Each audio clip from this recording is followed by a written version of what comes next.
नमस्कार बंधुरा चले एसेছি ইলিশের এক গ্রাম বাংলার রেসিপির সঙ্গে আলু বেগুন দিয়ে ইলিশ মাছ রান্না। আশা করি আপনাদের ভালো লাগবে। এখানে কয়েক পিস ইলিশ মাছ নেওয়া হয়েছে।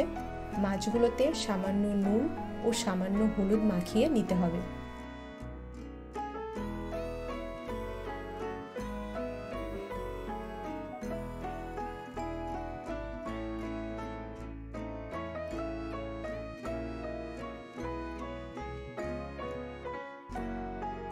এবার সরষের তেল গরম করে মাছগুলো একে একে দিয়ে দিতে হবে।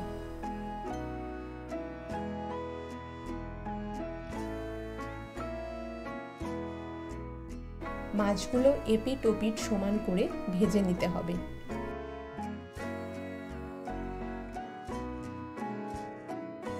মাছগুলো ভাজা হয়ে গেছে, এখন অন্য একটি পাত্রে তুলে নিতে হবে।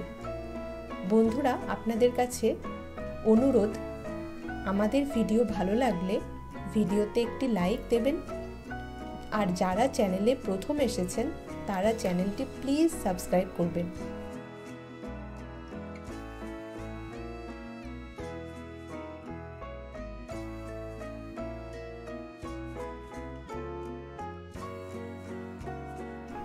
একইভাবে বাকি পিসগুলো ভেজে নেওয়া হলো।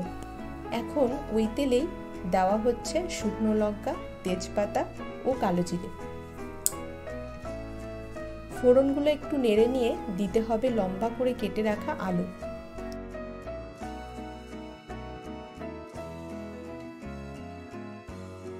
আলুগুলো একটু নেড়ে চেড়ে নিয়ে দিতে হবে লম্বা করে কেটে রাখা বেগুন।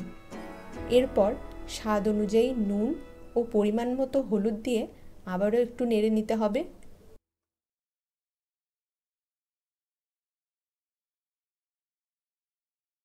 এবার দিয়ে দিতে হবে 1 চামচ মতো জিরে গুঁড়ো। জিরে গুঁড়োটা ভালো করে মিশিয়ে নিয়ে দিতে হবে কয়েকটা চেরা কাঁচা লঙ্কা,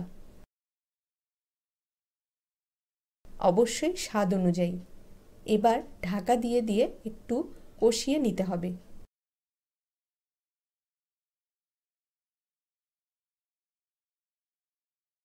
তো দেখতেই পাচ্ছেন আলু বেগুনগুলো বেশ ভাজা ভাজা মতো হয়ে গেছে এবং মশলাটাও ঠিকঠাক কষানো হয়ে গেছে।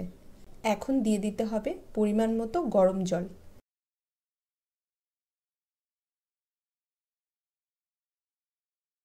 ঢেকে দিতে হবে আলু আর বেগুনগুলো যাতে সেদ্ধ হয়ে যায়। আলু বেগুন সেদ্ধ হয়ে গেলে ভেজে রাখা মাছগুলো দিয়ে দিতে হবে।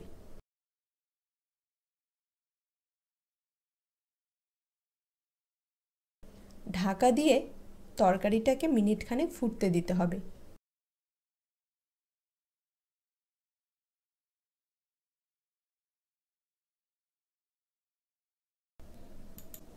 ঝোল ফুটে তরকারিতে একটা গাঢ় ভাব আসলেই নামিয়ে নিতে হবে।